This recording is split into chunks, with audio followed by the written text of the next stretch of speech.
Usted encuentra las últimas noticias de este ministerio en Facebook. El nombre de nuestro grupo es BBN, Red de Radiodifusión Bíblica.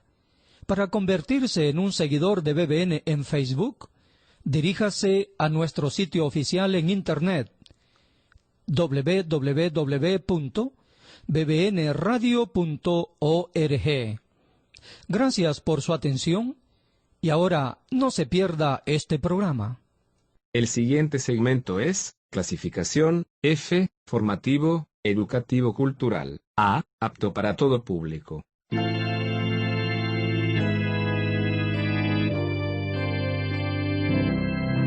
Bienvenido a Hora de Estudio Bíblico, con nuestro maestro el Dr. Lehman Strauss. Este estudio es el resultado del tiempo personal con el Señor, el ministerio pastoral y la experiencia en conferencias bíblicas del Dr. Lehman Strauss. Él nos instruye y alienta con la enseñanza de la palabra de Dios. Ahora, el Dr. Strauss. Muchas gracias, amigos, por sintonizar Hora de Estudio Bíblico. Estamos profundamente agradecidos al Señor y a ustedes por vuestra amabilidad y consideración. Gracias también por sus oraciones y donaciones. Tengo que seguir recordándole a nuestra audiencia, ya que los nuevos oyentes tal vez no lo sepan, que este programa es sustentado por los oyentes y sin ustedes no podríamos seguir adelante.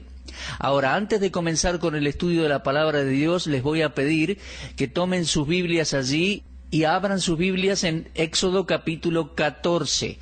Vamos a orar y al terminar la oración usted ya tendrá allí su Biblia preparada, así que vamos a orar. Amado Padre, hacemos una pausa para elevar nuestros corazones y nuestras voces a ti. Tú eres un Dios lleno de gracia, de toda misericordia. Te alabamos, Padre, por haber enviado a tu Hijo para salvarnos, por habernos dado tu santa palabra, la Biblia, y también el Espíritu Santo, que es nuestro gran Maestro.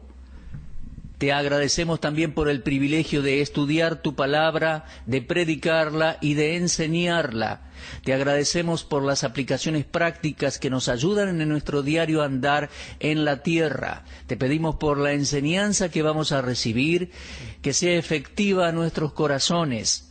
Anhelamos ver fruto en la vida de tu pueblo, Señor, nuestra audiencia radial y nuestras iglesias. Y Señor, es nuestro deseo ver personas pasando de muerte a vida también. Que esta meditación en la revelación tuya, Dios, sea de mucha bendición para los que están escuchando el programa. Te lo pedimos y agradecemos orando en el nombre del Señor Jesús. Amén. Bueno, aquí tenemos Éxodo capítulo 14. En este capítulo en particular vamos a comenzar con nuestro estudio de otro nombre de Dios. Aquí nos encontramos con uno de los milagros más destacados en el Antiguo Testamento, desde ya que es el más importante en conexión con la historia de Israel. Desde este instante en adelante, cada vez que los siervos del Señor le recuerdan al pueblo el poder de Dios y su grandeza, lo hacen recordando lo que Él hizo por ellos al cruzar el Mar Rojo. 800 años después de este milagro, el Señor dijo por medio de Isaías: porque yo Jehová, que agito el mar y hago rugir sus ondas, yo soy tu Dios, cuyo nombre es Jehová de los ejércitos. Lo leemos en Isaías 51:15. Y el profeta Nahum escribió: Jehová es tardo para la ira y grande en poder, y no tendrá por inocente al culpable. Jehová marcha en la tempestad y el torbellino, y las nubes son el polvo de sus pies. Él amenaza al mar y lo hace secar. Lo leemos en Nahum capítulo 1 versículos 3 y 4. Cuando el Señor renovó su promesa con Israel, les recordó este evento al decir: yo les mostraré maravillas como el día que saliste de Egipto. Lo leemos en Miqueas 7:15. Este evento tan destacado fue el que impactó tremendamente a los enemigos del Señor, ya que leemos en el libro de Josué, capítulo 2, versículos 10 y 11: porque hemos oído que Jehová hizo secar las aguas del Mar Rojo delante de vosotros cuando salisteis de Egipto, y lo que habéis hecho a los 2 reyes de los amorreos que estaban al otro lado del Jordán, a Sehón y a Og, a los cuales habéis destruido. Oyendo esto, ha desmayado nuestro corazón, ni ha quedado más aliento en hombre alguno por causa de vosotros, porque Jehová vuestro Dios es Dios arriba en los cielos y abajo en la tierra. De manera que vemos cómo el milagro del cruce del Mar Rojo ocupa un lugar importantísimo en el Antiguo Testamento y en toda la Biblia. El viaje del pueblo de Israel de Egipto a Canaán es una historia fascinante. Comienza con la huida hacia el Mar Rojo. Aparentemente estaban atrapados entre el desierto de un lado y el mar del otro, con el ejército de Faraón persiguiéndoles. Pero ellos estaban exactamente a donde Dios quería que estuvieran. Ahora, esto es muy importante. Dios los envió en esa dirección. Muchas personas no se percatan de esto cuando se encuentran en una prueba difícil, sino que al contrario, quieren culpar a Dios o piensan en la posibilidad de estar fuera de la voluntad de Dios, pero ese no es siempre el caso. De hecho, algunas veces esa es la conclusión de la incredulidad. Si la suerte del pueblo de Israel era que muriesen por mano de los egipcios, ¿para qué los libró Dios de la esclavitud? El hecho de que Él los había guiado fuera de Egipto era evidencia suficiente de que no los dejaría perecer ante sus enemigos. Dios mismo había llevado a Israel a estar en esa posición. Fue la columna de fuego, la nube que los guió hasta ese lugar. Por ende, asumir que Dios los había llevado al lugar equivocado o que no estaban en la voluntad de Dios es absolutamente absurdo. El límite del hombre es la oportunidad de Dios y creo que siempre funciona de esa manera. Entonces, cuando el pueblo de Israel se encontró atrapado en el desierto de un lado y el mar por el otro, con el ejército de Faraón detrás, estaban exactamente a donde Dios quería que estuvieran. Dios los puso en esa situación. Cuando Moisés levantó la vara, entonces Jehová dividió las aguas para que Israel cruzara por tierra firme. Eso está en el capítulo 14 de Éxodo. El Señor demostró su poder a favor de su propio pueblo y le dijo a Moisés: Jehová peleará por vosotros y vosotros estaréis tranquilos. Lo leemos en Éxodo 14:14. Ahora, antes de meternos en nuestro estudio, me gustaría sugerirle que subraye en su Biblia, si usted acostumbra a marcar su Biblia, ese versículo 14. Jehová peleará por vosotros. Yo lo tengo bien subrayado en mi Biblia, no lo quiero olvidar nunca. Cada vez que leo el libro de Éxodo, esa declaración sobresale. Jehová peleará por vosotros y vosotros estaréis tranquilos. Ahora, esto me va diciendo que va a presentarse el nombre de guerra de Dios. ¿Dios tiene un nombre de lucha? Claro que sí. Bueno, sigamos con la historia. El pueblo de Israel continuó su camino hacia Mara. Ese era el lugar en que las aguas eran amargas. Y nuevamente esa era una prueba para el pueblo, ya que ellos estaban exactamente a donde Dios quería que estuvieran. Una prueba amarga no es necesariamente una indicación de que Dios no nos quiere allí. En Mara, el Señor transformó el agua amarga en agua dulce, y fue allí donde Él se reveló como Jehová Rafa, el Señor que cura. Ahora, eso está en Éxodo capítulo 15, versículo 16. Pero la experiencia en Mara era una oportunidad más para Dios de probar a su pueblo quién era. Bueno, el pueblo de Israel continuó su viaje desde Mara hacia Elim. Y fue en Elim que ellos murmuraron de Moisés y a Aarón porque los alimentos no alcanzaban. Fue allí que expresaron su deseo de regresar a Egipto. Lo leemos en Éxodo 16, 1 al 3.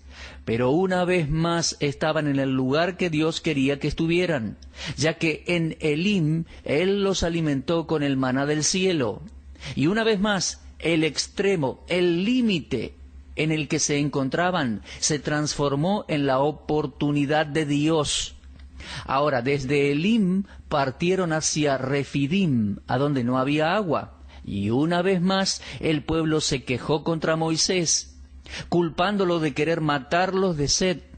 Pero en respuesta a la oración de Moisés, el Señor hizo un milagro al hacer salir agua de una roca. Ahora en sus corazones, dudosos, dubitativos, ellos dijeron, ¿está pues Jehová entre nosotros o no? Lo leemos allí en Éxodo 17:7. Pero ahí Dios demostró que no había abandonado a su pueblo. Y muchos siglos después Pablo cita este incidente diciendo, y la roca era Cristo. Pablo escribió eso en 1 Corintios 10:4. Dios no había olvidado a su pueblo. Ellos dudaron en muchas ocasiones, pero Él nunca les falló al suplir sus necesidades. El incidente ocasionó la revelación del nombre de Dios, Jehová Nisi. Ahora bien, hemos llegado a este nombre hebreo de Dios que vamos a estudiar en este programa, Jehová Nisi. Cuando Israel pensó que se habían acabado sus problemas, leemos en Éxodo 17:8, entonces vino Amalek y peleó contra Israel en Refidim. Éxodo 17:8. Ahora, no pase por alto el significado de ese entonces, márquelo. Entonces vino Amalek y peleó contra Israel en Refidim. Esa palabra entonces nos habla de tiempo.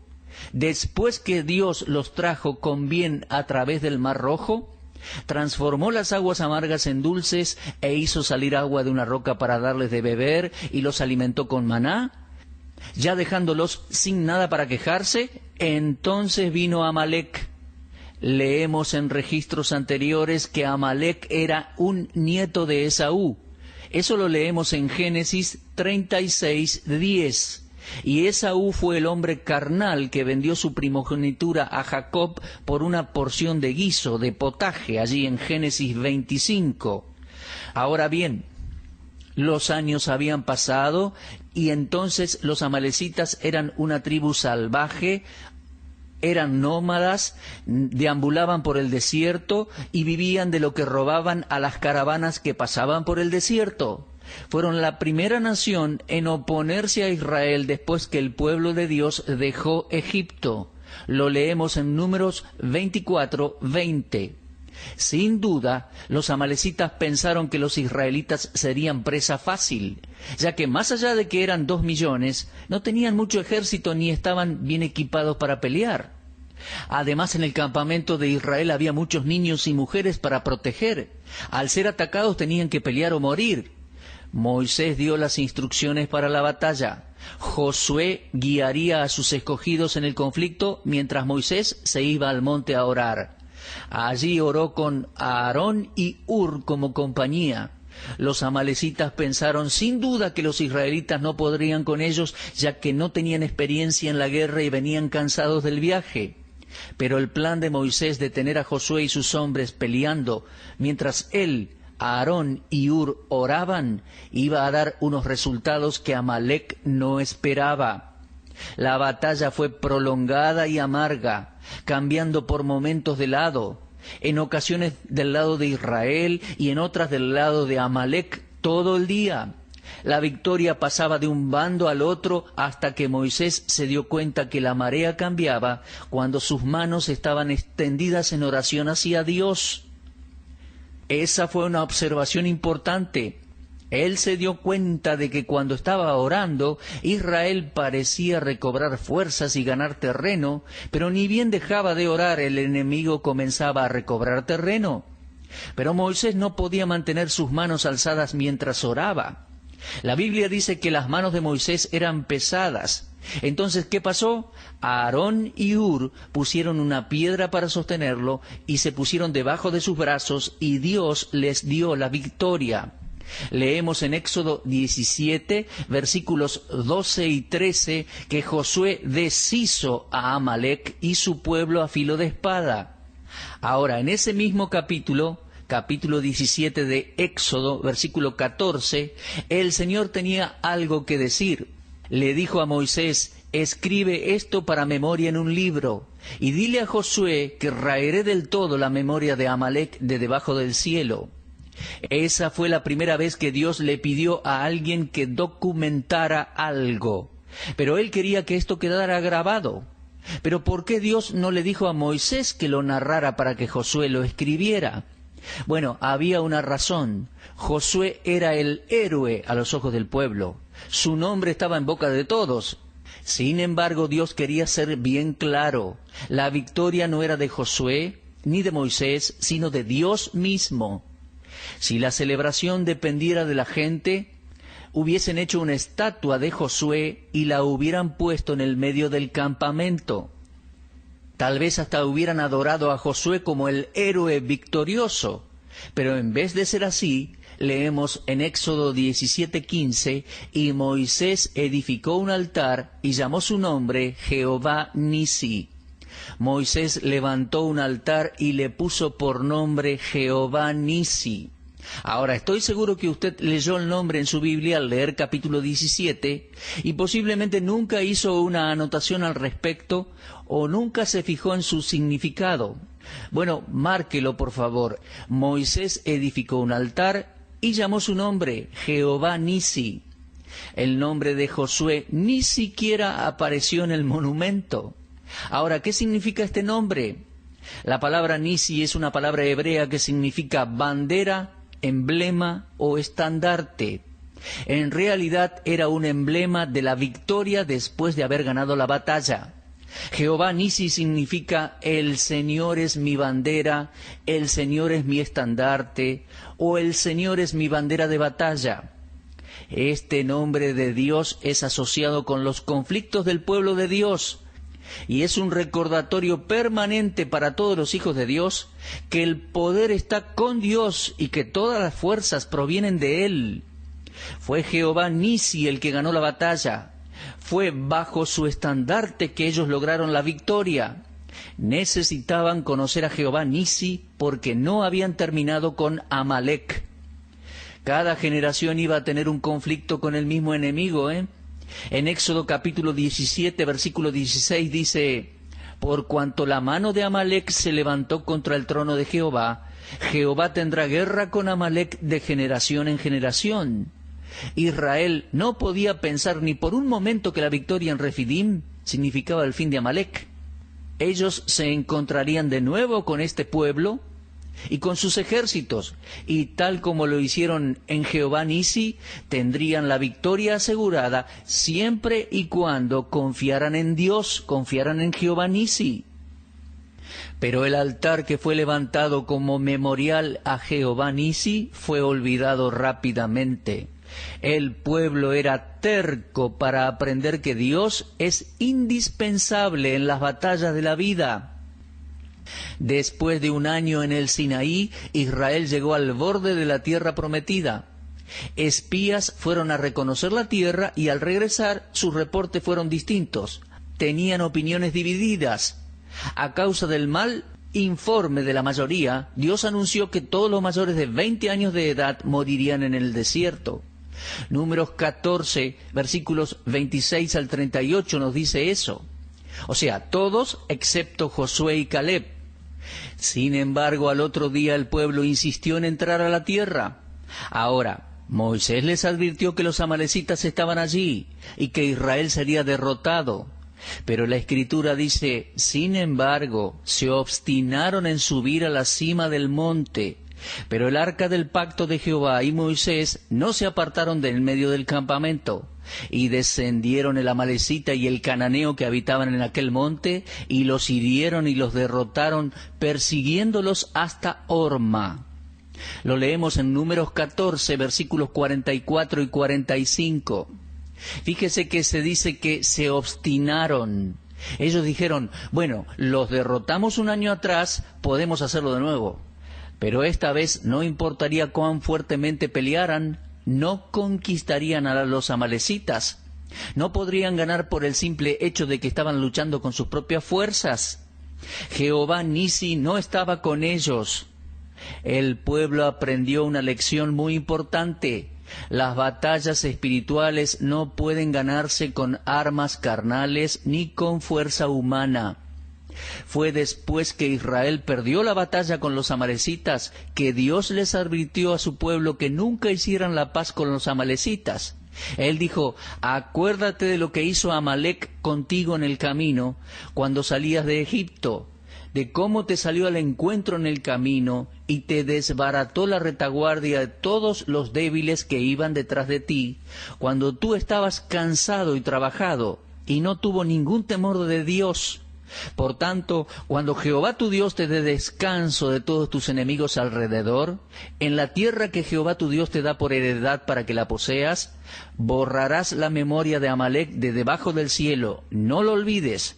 Lo leemos en Deuteronomio 25, 17 al 19. ¿Qué estaba diciendo Dios en estos versículos? Simplemente le estaba diciendo a su pueblo que nunca deben hacer alianza o comprometerse con Amalec, sino batallar contra él hasta vencerlo. Ni bien se estableció el reino, Dios le dijo lo mismo a Saúl. En el primer libro de Samuel, capítulo 15, 1 al 3, encontramos un acontecimiento destacado en el cual Dios le dijo a Saúl que no podía confiar en Amalec. Permítame leer esos versículos. Primer libro de Samuel 15, 1 al 3.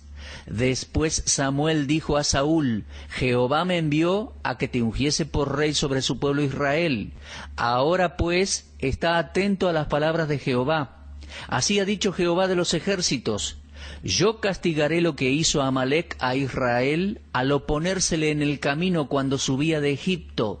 Ve pues, hiere a Amalec y destruye todo lo que tiene, y no te apiades de él. Mata a hombres, mujeres, niños y aun los de pecho, vacas, ovejas, camellos y asnos. Bueno, creo que Dios fue bastante claro, ¿no? Él repitió la orden. Dado a que los amalecitas eran un pueblo idólatra e inmoral, tenían que ser destruidos por el bien de la humanidad. Pero Saúl no obedeció por completo las órdenes de Dios, ya que mató a los amalecitas, pero perdonó al rey. ¿Se dio cuenta de eso en los versículos 7 y 8? Saúl derrotó a los amalecitas desde Ávila hasta llegar a Shur, que está al oriente de Egipto, y tomó vivo a Agag, rey de Amalec, pero a todo el pueblo mató a filo de espada. Pero esa no había sido la orden de Dios. Dios le había dicho: destruye todo, y Saúl dejó al rey con vida. ¿Por qué? Yo creo que estaba orgulloso de la victoria, y en su orgullo trajo a Agag vivo para mostrarlo como trofeo de guerra. Y mientras desfilaban frente al pueblo que esperaba su retorno, ahí tenían al rey enemigo con vida. Ahora, esto era pecado, desobediencia, y por ese pecado Dios le sacó el reino a Saúl. ¿Puede observar usted lo que Dios está tratando de enseñarnos aquí en el primer libro de Samuel, capítulo 15? Es que Amalec no era suficiente para Jehová Nisi, y tampoco un israelita era suficiente para derrotar a una amalecita sin Jehová Nisi. Eso era lo que tenían que aprender. Dios les estaba diciendo lo siguiente: ustedes no pueden pelear contra los amalecitas sin mí. No son suficientes. No son lo suficientemente competentes para eso. Pero si me tienen en cuenta, ellos no pueden conmigo y ustedes no van a perder teniéndome de su lado. Dios estaba buscando enseñarle a su pueblo que Él era su estandarte, su bandera de batalla, y la victoria dependía exclusivamente de Él y no de ellos. Ahora, todo lo que dijimos hasta ahora tiene aplicación en la vida cristiana hoy en día, el creyente hoy en día, tiene aplicación. Pablo hizo una declaración en 1 Corintios 10 que debemos tener en consideración en este momento. Él dijo: mas estas cosas sucedieron como ejemplo para nosotros, para que no codiciemos cosas malas como ellos codiciaron. Él se está refiriendo a sucesos del Antiguo Testamento y está diciendo que fueron ejemplos para que nosotros no hagamos lo mismo que hicieron ellos al desobedecer a Dios. Tal como mencioné, Amalec era un nieto de Esaú, y Esaú no fue un hombre espiritual. Él no apreciaba las cosas espirituales, sino que vivía tras los deseos de la carne. En Hebreos 12:16, el Nuevo Testamento lo llama fornicario y profano. Ahora, el carácter profano de Esaú lo vemos en cómo trató él a las cosas sagradas, cómo las despreció para poder gratificar su carne. Entonces, no nos llama la atención que haya llamado a Amalek a su hijo. Amalek pasa a ser un tipo de la carne, una figura de la carne, esa naturaleza pecaminosa que llevamos dentro, que heredamos de Adán, la cual busca gratificar deseos egoístas. ¿Qué debemos saber nosotros como creyentes? Que la carne es débil, que no podemos depender en ella. Necesitamos conocer a Jehová Nisi. ¿Por qué? Porque el deseo de la carne es contra el espíritu y el del espíritu es contra la carne, como dice Pablo en Gálatas 5:17. Existe una lucha entre el Espíritu Santo y la antigua naturaleza. Como en Israel, tenemos que pelear contra Amalek de generación en generación. La batalla con la carne continúa y Amalek es un tipo de la carne. Se trata de un conflicto sin fin, hasta que el Señor le ponga fin. Ni bien otros enemigos, el mundo, el diablo, nos dejan por un momento, la carne se aprovecha y toma ventaja sobre nosotros. Y Dios nos va a recordar que este viejo hombre en la carne ataca cuando menos lo esperamos.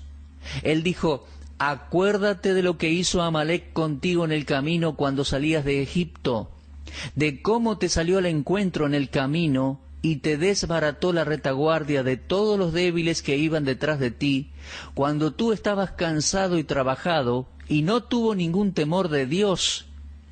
La carne no cambia, mis queridos amigos. Dios mismo no intenta mejorarla. Pablo escribió bajo inspiración en Romanos 7:18, yo sé que en mí, esto es en mi carne, no mora el bien, porque el querer el bien está en mí, pero no el hacerlo. Mis queridos, tengan cuidado con Amalek, nuestra carne. Él va a atacarlo cuando ustedes estén débiles, cuando no estemos preparados. Él es tu enemigo y el mío, y eso nunca va a cambiar. Jesús dijo, lo que es nacido de la carne, carne es. Uno nunca puede cambiar a la carne en espiritual. Cuando Dios nos salvó, nos dio una nueva vida. Él no cambió la vida vieja. Él nunca intentó cambiar la naturaleza antigua.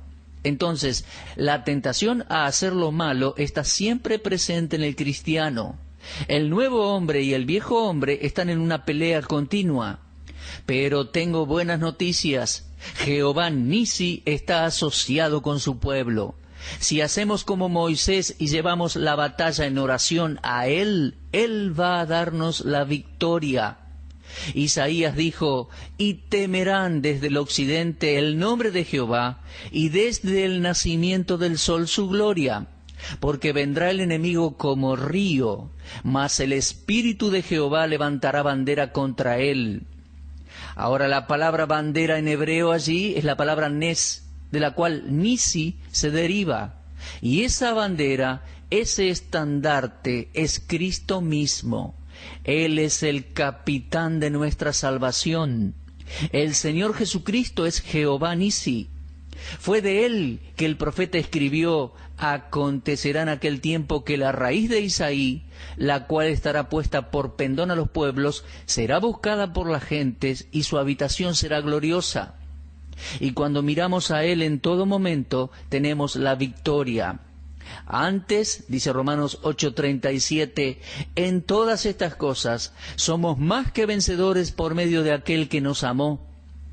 Así que podemos decir con Pablo, muchas gracias sean dadas a Dios, que nos da la victoria por medio de nuestro Señor Jesucristo. Amados, nosotros podemos tener la victoria en Jehová Nisi. Y el Jehová Nisi del Antiguo Testamento no es otro que el Señor Jesucristo del Nuevo Testamento. Mi querido oyente, ¿ha confiado usted en Él? ¿Le ha entregado el conflicto de su vida a Él? ¿Lo ha invocado y le ha permitido participar en su vida y en su lucha espiritual? Sin Él nada podemos hacer. Usted necesita al Señor en su vida. Confíe en Él. Viva según la palabra de Dios. Obedezca. Permita que Él pelee la batalla por usted y nunca experimentará la derrota. Muy bien, se nos ha terminado el tiempo por hoy. Dios mediante, nos encontraremos en nuestro próximo programa para continuar estudiando un nuevo nombre de Dios en esta serie que hemos denominado ¿Cómo es Dios? Muchas gracias por su atención y si Dios quiere, será hasta nuestro próximo encuentro. Usted estuvo escuchando Hora de Estudio Bíblico con el maestro el doctor Lehmann Strauss. Si desea escuchar una vez más este mensaje, visite nuestra página en la internet www.bbnradio.org. Le dejamos la invitación para que el día de mañana nos acompañe aquí, en este mismo horario y punto del dial. Hora de Estudio Bíblico es una producción de BBN.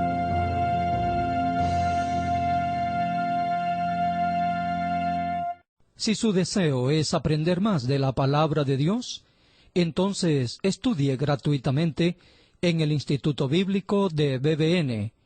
Regístrese en la dirección www.bbnbi.org,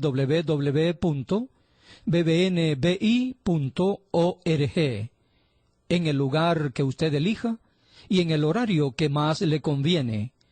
Usted puede estudiar cualquiera de los cursos disponibles en el Instituto Bíblico de BBN.